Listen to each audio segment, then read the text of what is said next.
and keep current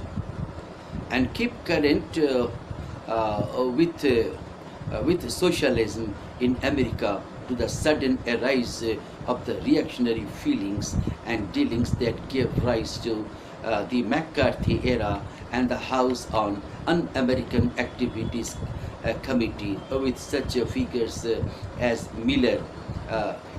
Henry Miller, giving us the crucible of modern drama on the puritanical witch trials of Salem and 17th century America.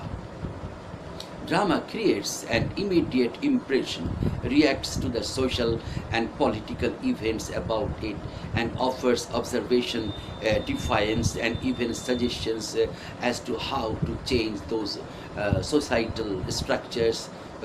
From the rebellions in 19th century Europe, the British and Irish dilemma, and the troubles that reflect generations of conflict to the American experience that has more warts than attributes. Drama has been there. Capitalism has become the most immediate ism, one that suggests that tension, adversarial conflict, and false promises infuse the American experience at the expense of its citizenry, believing otherwise, reflected, for instance, in the post-Vietnam plays. Whether one agrees or disagrees, drama remains an insightful element of creativity, meant to disrupt, question, challenge, and cause change in society and especially its political systems.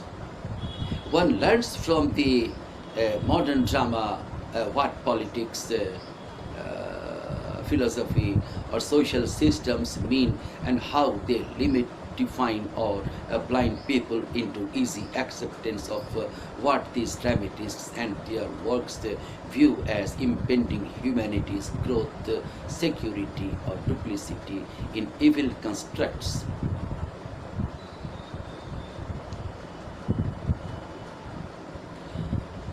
The genre remains a fascinating journey, one begun millenniums ago, yet as instructive and vital as ever. Modern drama deals less with mythology and explanations of how and why humanity acts as it does, as to tell us why we are in desperate need of change. People have become lulled into a false sense of what's right, wrong, or correct. The drama challenges that assertion in its many and various forms, insisting that we have been fooled whether by government, religion, or our understanding of family, environment, or personal decisions. The modern drama does not purport to be easy. It insists on a greater understanding of all things pertinent in order to appreciate its message. However, it critically acknowledges that most of us remain ignorant to all the former. Thus, the drama instructs, irritates, challenges, and begs for intelligence in order to gain from its message. It remains didactic, combined with pleasure, but always wishing to challenge the current notions of authority. This lecture provides a small sampling of an impetuous and challenging corpus of literary material which requires study and appreciation for any number of academic studies. That study rewards its merit, providing an array of fascinating plays to prove its many theses, and the array of enjoyable means to appreciate its styles and messages. Over time, the desire to unsettle, to shock, even to alienate the audience became one hallmark of modern drama. Now, background of this. What is the background of modern drama? 20th century British theatre is commonly believed to have started in Dublin, Ireland, with foundation of Irish literary theatre by William B. Yeats, Lady Gregory, and J. M. Synge. This account is given by Greenblatt. Their purpose was to provide a specifically Celtic and Irish venue that produced works that staged the deeper emotions of Ireland. The Abbeys, the playwrights of the Irish literary theatre, which later became the Abbey Theatre as it is known today, were part of the literary revival and included Sean O'Casey, J. M. Synge, W. B. Yeats, Lady Gregory, and Edward Martyn, to name a few. In England, the well-made play genre was being rejected and replaced with actors and directors who were committed to bringing forth both reform and a serious audience to the theatre by appealing to the younger, socially conscious and politically alert crowd. In the plays by George Bernard Shaw, Harley Granville Barker, William Somerset Maugham, and John Galsworthy characters emulated this new crowd, satirized the well-made play characters, and created new stereotypes and new standards. The early 20th century denoted the split between frocks and frills, drama and serious works, following in the footsteps of many other European countries. In Britain, the impact of these continental innovations was delayed by a conservative theatre establishment until the late 1950s and 1960s, when they converged with the counter-cultural revolution to transform the nature of English language theatre. The West End, England's Broadway, tended to produce the musical comedies and well-made plays, while smaller theatres and Irish venues took a new direction. The new direction was political, satirical, and rebellious. Common themes in the new early 20th century drama were political, reflecting the unease or rebellion of the workers against the state, philosophical, delving into the who and why of human life and existence, and revolutionary, exploring the themes of colonization and loss of territory. They explored common societal business practices, conditions of factories, new political ideologies, socialism, or the rise of a repressed sector of the population, women. Industrialization also had an impact on 20th century drama, resulting in plays lamenting the alienation of humans in an increasingly mechanical world. Not only did industrialization result in alienation, so did the wars. Between the wars, two types of theatre reigned. In the West End, the middle class attended popular conservative theatre dominated by Noel Coward and G.B. Shaw. Commercial theatre thrived at a Drury Lane, large budget musicals by Ivor Novello and Noel Coward used huge sets, extravagant costumes, and large casts to create spectacular productions. West End. After the wars, taboos were broken and new writers, directors, and actors emerged with different views. Many played with the please no noise. Please put off your sound option. Many played with the idea of reality. Yes.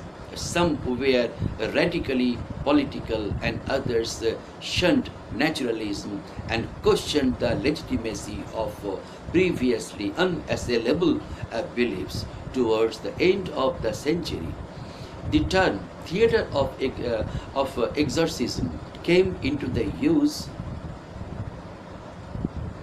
A theatre of exorcism came into the use due to the amount of plays conjuring the past in order to confront and accept it. Playwrights towards the end of century count among their numbers Samuel Beckett, Harold Pinter, Andrew Lloyd Webber, Brian Friel, Cyril Churchill, and Tom Stoppard. The last act of this century was a turn back towards realism, as well as the founding of Europe's first children's cultural center. Now, trends in modern poetry, trends that is realism and myth, which is usually blended.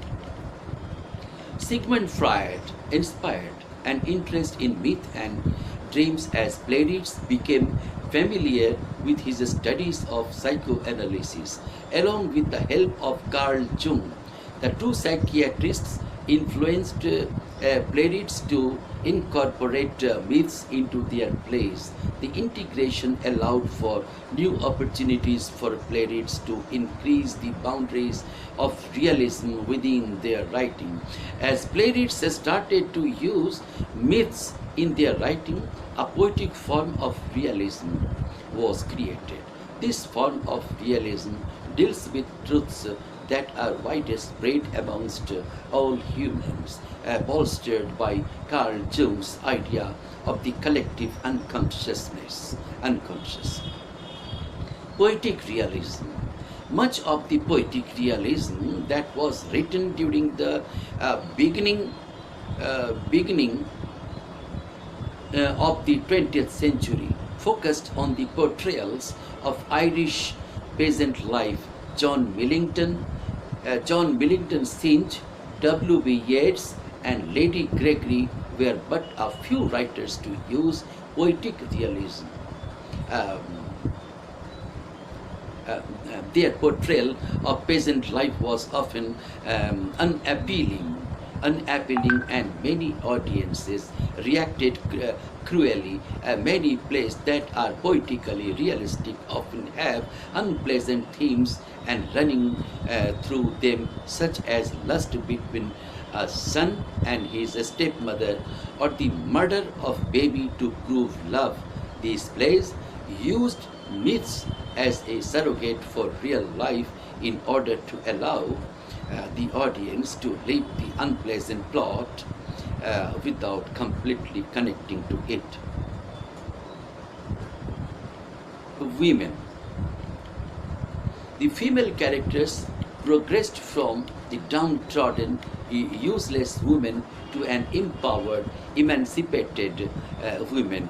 They were used to pose subversive questions about the social order. Many female characters portray the author's masculine attitudes about women and their place in society. As time passed, though females began gain empowerment. G.B. Shaw became one of the first English playwrights to follow Ibsen's influence and create roles of real women. Mrs. Warren, Major Barbara, and Pygmalion all have strong female leads. Women first started voting in 1918. Later in the century, females and males were both subjected to the alienation of society and routinely were not given names to suggest to the audience the characters were within the play. Political theatre and war. Political theatre uses theatre to represent how a social or political order uses its power to represent others coercively. It uses live performances and often shows the power of politics through demeaning and limiting prejudices. Political theater often represents many different types of groups that are often stereotyped: women, gay men, lesbians, ethnic and racial groups, and the poor. Political theater is used to express one's political ideas. Uh, Agitprop, a popular form of political theater, even had its roots in the 1930s women's rights movement. Propaganda played a big role in political theater, whether it be in support of a war or in opposition of political schemes. Theater played a big role in influencing the public. Now I will discuss types of modern drama. Realism. Realism in theatre was meant to be a direct observation of human behavior. It began as a way to make theatre more useful to society, a way to hold a mirror up to society.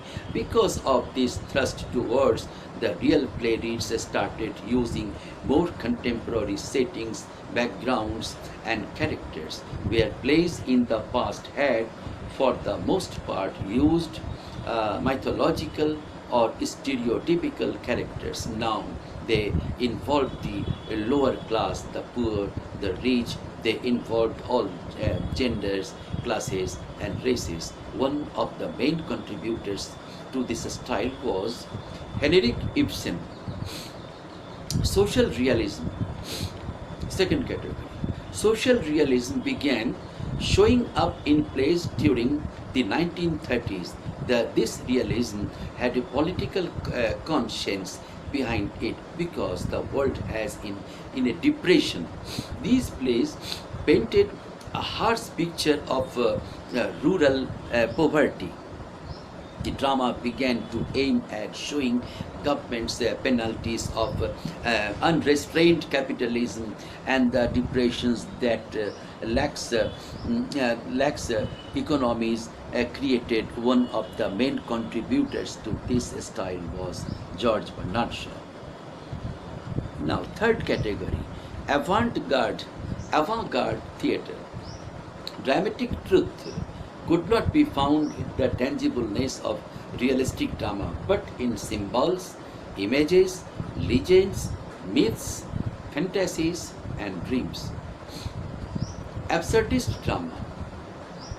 Absurdist drama was existentialist theatre which put a direct perception of a mode of being above all abstract considerations. It was also essentially a poetic, lyrical theatre for the expression of intuitions of being through movement, situations, and concrete imagery.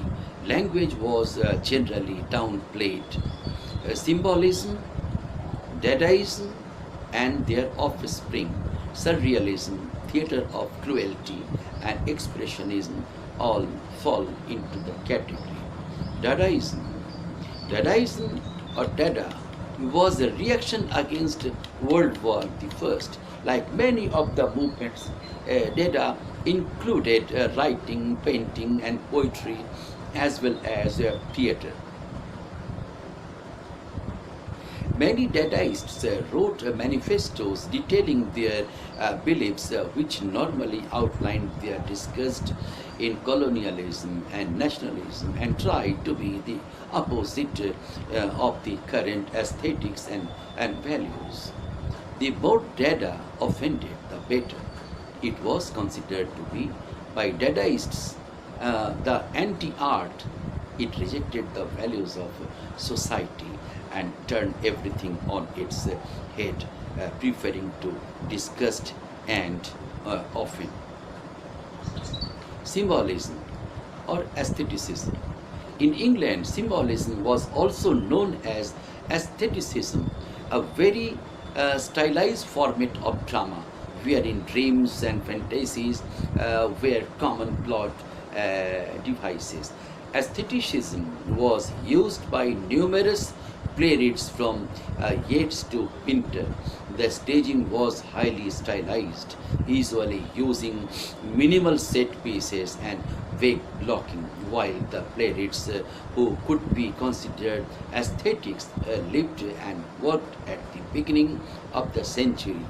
It influenced all the following styles. Surrealism. What is surrealism? Like aestheticism, surrealism has its base in the mystical. It developed the physicality of theatre and downplayed words, hoping to influence its audiences through action. Other common characteristics of surreal plays are unexpected comparisons and surprise. The most famous British playwrights in the 20s surrealist style is Samuel Beckett. Theatre of Cruelty is a subset of surrealism and was motivated by an idea of Antonin Artaud. It argues the idea that theatre is a representational medium and try to bring current ideas and experiences to the audience through participation and ritualistic theatre experiments. Thought that theatre should present and represent equally. This type of theatre relies deeply on metaphors and rarely included a description of how it could be performed.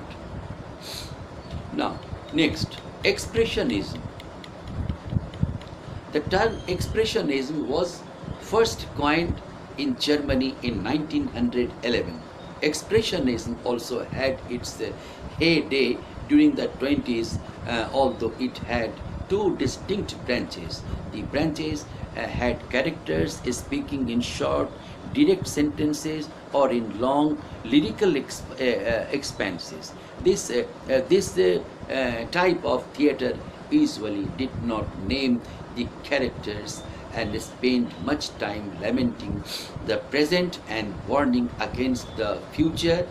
Spiritual awakenings and episodic structures were also fairly common in Expressionism. Now, epic theatre.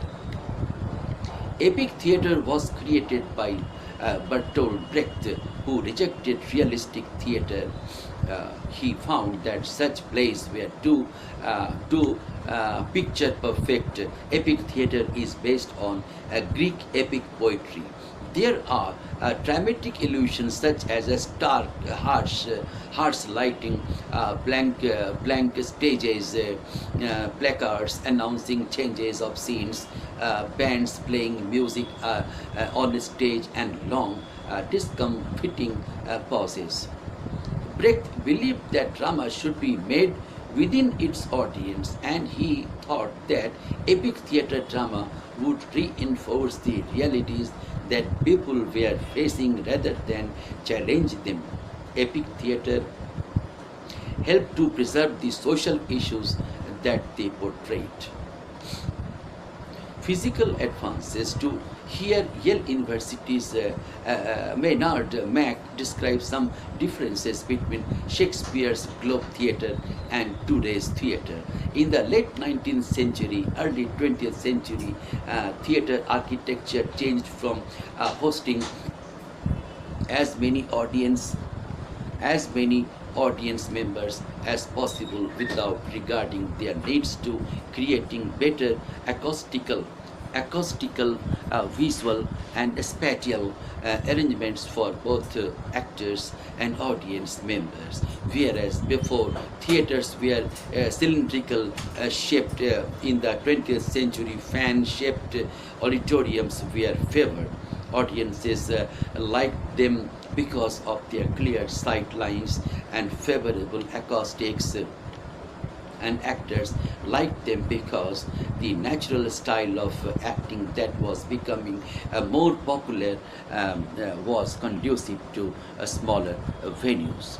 There was also a renewed interest in the earlier forms of staging, such as the thrust and arena stages, theatre in the round. The theatre that most audiences are used to is like the pictured Olivier theatre.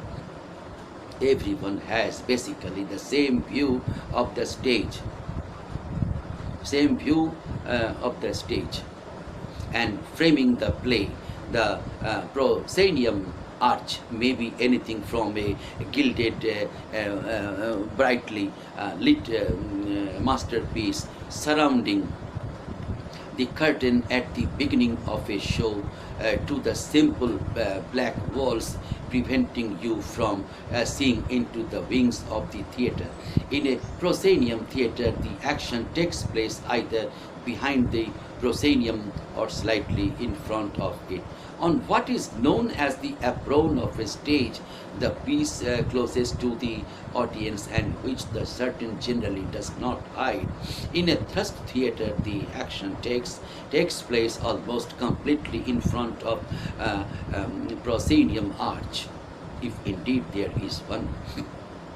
The audience is seated on three sides of the stage, and many of these types of theaters make great use of entrances and exits by the hallways through the audience. An arena stage has audience sitting on all four sides and has four sides and has four entrances exits called vomitoria.